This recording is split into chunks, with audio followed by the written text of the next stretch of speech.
Galileo was the first human being to see the mountains and craters on the moon. Before him, people believed that the moon was perfectly smooth, but Galileo's telescope revealed surface features much like those on Earth. When he pointed his telescope at the planet Jupiter, he was shocked to find 4 small stars around it, which no one had ever seen. The next night, the stars had changed position. He concluded correctly that the stars were actually moons circling Jupiter.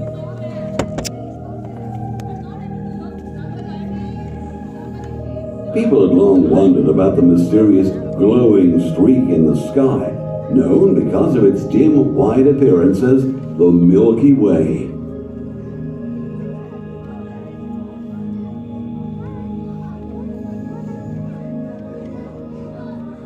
Maybe Galileo could finally figure out what it was.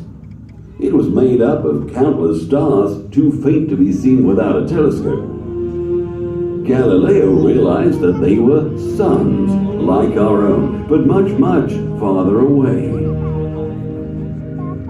Today we have built larger telescopes that can see thousands of times farther than Galileo's. This image was taken by one of our most remarkable telescopes. It's not on Earth though, it's in space, where the view is not hampered by clouds, pollution, or the atmosphere.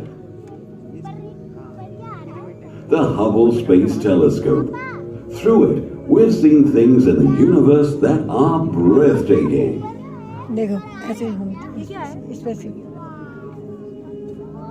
Because of our technology, we understand a lot more than Galileo could.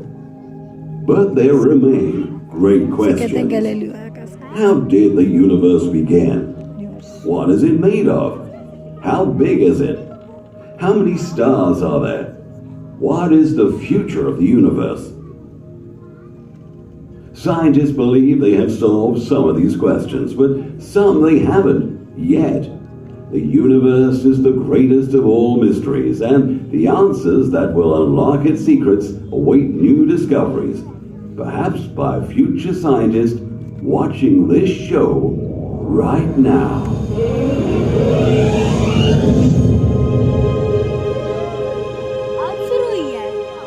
वही तो दिखा रहे, तू देख क्या रही थी? चुप रहे।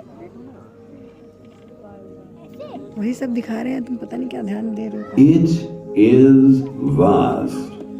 It stretches as far as we can see in every direction. It is a place of bitter cold and blazing fire. It is beautiful. What exactly is the universe? As far as we know today, it encompasses everything that exists, from tiny atoms to the whole Earth, to the sun and other planets, to the trillions of stars and the billions of galaxies. The universe is all things everywhere. It is also an immense mystery, a source of wonder throughout human history. Across the ages, some of our greatest minds have offered theories about the nature of the universe, often expanding on the ideas of those who preceded them.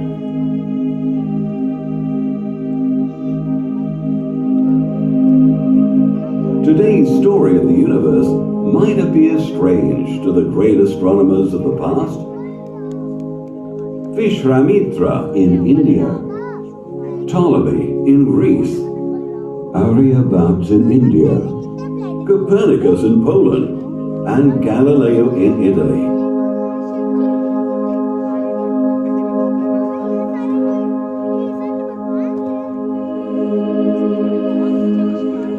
We are not sure how the universe came into existence.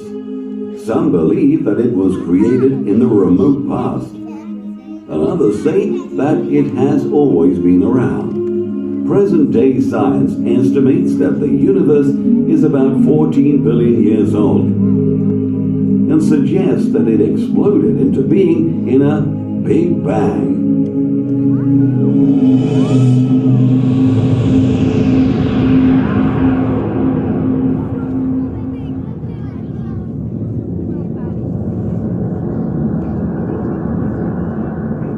According to this theory, all of the matter in the universe may have been concentrated in a single object, no larger than a marble. Suddenly, for a reason we don't yet know, it blew up, becoming a universe unbelievably hot and expanding, and then gradually cooling down. When it was born, it was all energy and gravity, the force of attraction, and some of this energy turned into what we know as matter. This primordial matter gave birth to the elements. Hydrogen and helium were formed in the first 30 minutes or so. The stars later formed, they produced the other elements. After expanding and cooling for millions of years of its infancy, the universe entered the equivalent of its early childhood. A lot of interesting things began to happen. The attraction of gravity brought some of the matter together into immense clumps, here and there. These clumps of gas and dust eventually collapsed and became galaxies. The hydrogen and helium gases in the galaxies broke up into smaller clouds. From these clouds, the first stars in the galaxies were born. Most of the stars that formed early were supermassive. But they lasted just a few million years, then blew up in catastrophic explosions called supernovae.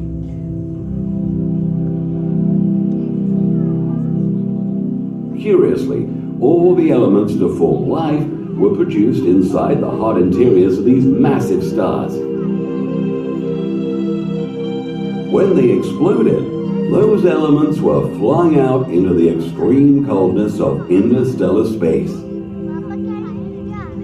The blast of these supernovae also triggered the formation of new stars, the second generation.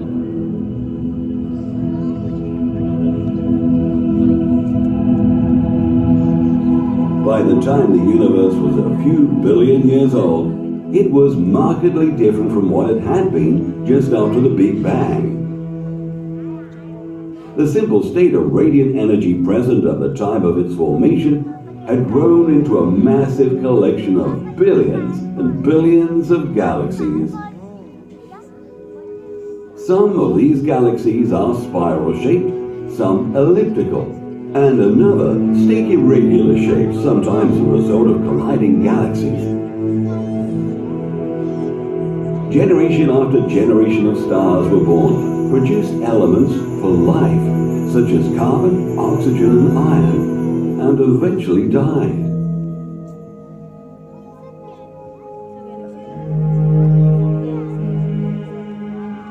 As it has continued to expand for billions of years, the universe has become thin and dispersed and extremely cold. Hundreds of years ago, we believed that Earth was the center of the universe. Then science proved that our planet and other planets actually revolve around our sun. Today, we know that the sun itself is but one star among 400 billion stars that make up our Milky Way galaxy. And that our galaxy, though composed of hundreds of billions of stars, can seem insignificant when we realize that it is just one among hundreds of billions of galaxies in the universe. Our Milky Way galaxy formed about 1 billion years after the Big Bang, making it some 13.2 billion years old. The most ancient stars within it are about 10 billion years old, and the youngest are just a few million years old. In fact, baby stars are being born even today. Our sun is a middle-aged star, 4.5 billion years old. It was born from a cloud of gas and dust which we call a solar nebula. The birth of the sun was brought about by the explosive death of a nearby star. Shock waves from the explosion of the dying star triggered the formation of the solar system. Most of the gas and dust in the cloud went to form the sun, and a small amount collected to form rings and debris around it. Most of the material in the rings then coalesced to form planets: Mercury, Venus, Earth, Mars, Jupiter, Saturn, Uranus, and Neptune. Smaller, leftover bits of matter became dwarf planets like Pluto, asteroids, and comets. Of the 8 planets, only the 3rd planet, Earth, is located in a zone where life can thrive. Unlike Venus, it is not so close to the sun that water boils away, nor is it so far away that water freezes into ice, as on Mars. Water in its liquid state is essential for life to arise and to evolve. The Earth was initially very hot, and there was no atmosphere. In the course of time, the outer surface cooled into a hard crust, encasing a core of molten rock. In many places, the liquid interior broke through the crust as volcanoes that spewed out red-hot lava and gases. These gases formed Earth's first atmosphere. One theory holds that clouds in this early atmosphere showered rain unceasingly for thousands of years, giving rise to our oceans. Another theory is that the water masses on Earth were created by impacts from massive comets, which are made largely of ice crystals. Had you been able to watch the birth of our planet from space, it might have looked like this. The solar system started condensing about 4.5 billion years ago. Couple 100 million years later, the Earth had appeared. After another 300 million years, the atmosphere and the oceans had covered Earth. Another 500 million years passed and some primitive forms of life appeared, such as blue-green algae. Another 500 million years and bacteria and simple plants had arrived. Then, over billions of years, more and more complex organisms evolved, first in the sea and later on land.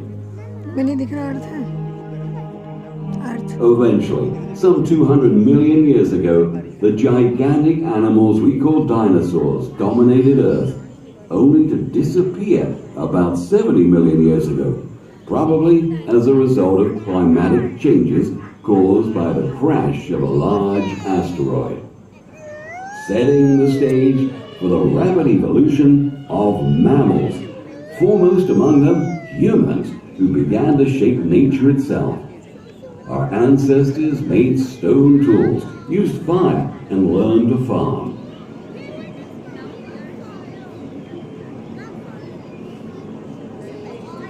From wanderers and gatherers, we became settlers. As life became easier, people had a lot of time to look at the sky.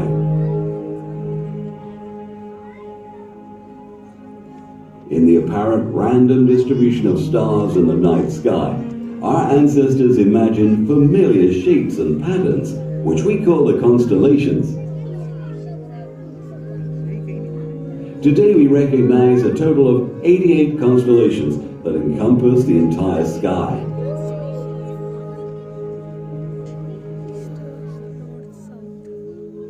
12 of these are called the zodiacal constellations. Together, they form a belt running across the sky. The sun, the moon, and the planets appear to travel through the belt of the zodiac.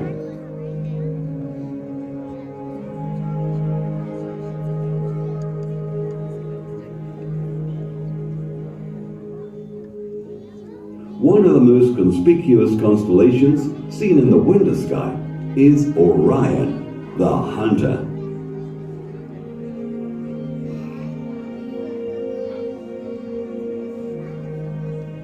A little to the west is the celestial bull Taurus, a zodiac constellation.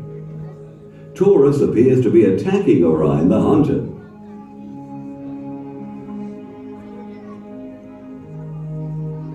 The orange giant star Aldebaran forms the eye of the bull. On the other side of Orion, we see Canis Major, the big dog, with Sirius, the dog star. Sirius is the brightest star in the sky, and there above is the puppy dog, Canis Minor, with its bright star Procyon.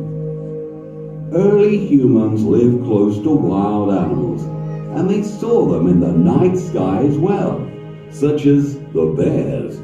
There's the big bear, Ursa Major, and nearby the baby bear, Ursa Minor. As we've seen, two stars from the body of the big bear point straight to this tail star of the little bear, which is the North Star Polaris.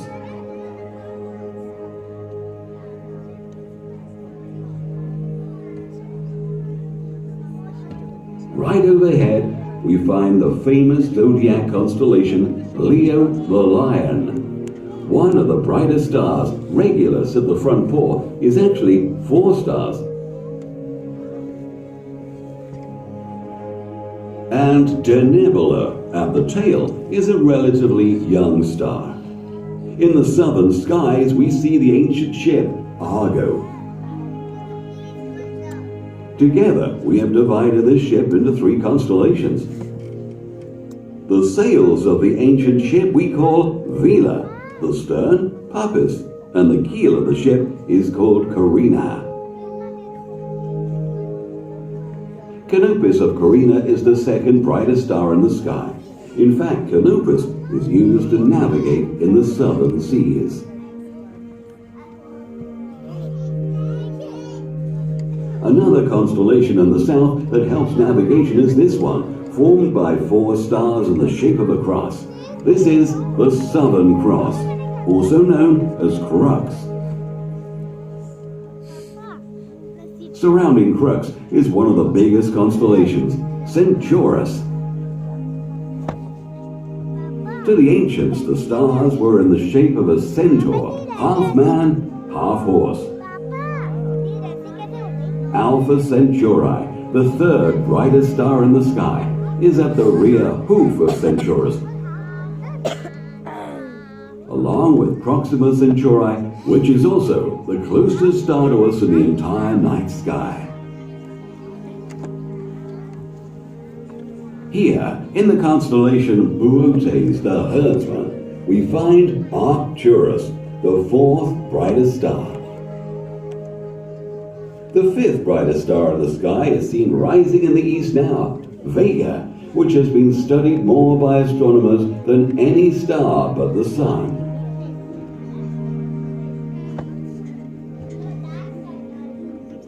With 2 other bright stars, Deneb of Cygnus and Altair of Aquila, Vega forms a famous celestial threesome called the Summer Triangle, which rises each May, signifying the approach of the summer season.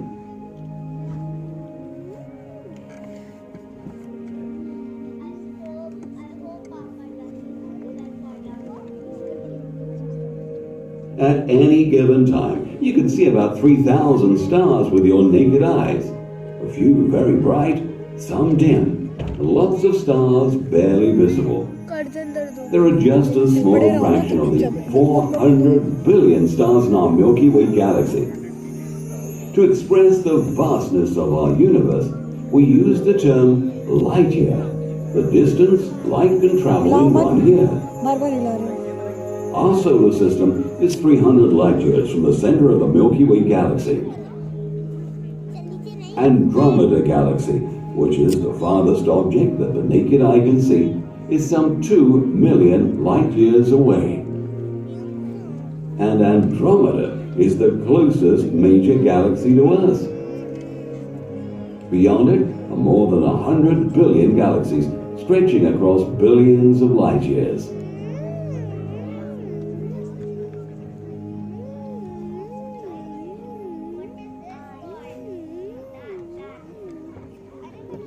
Over thousands of years, we have tried to comprehend the universe by observing it. Today we do so using increasingly powerful telescopes and computers, trying always to formulate a comprehensible picture of the universe.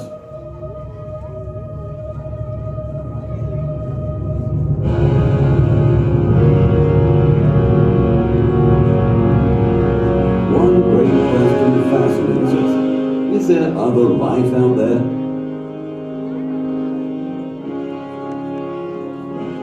Some skywatchers exclusively search for extraterrestrial life.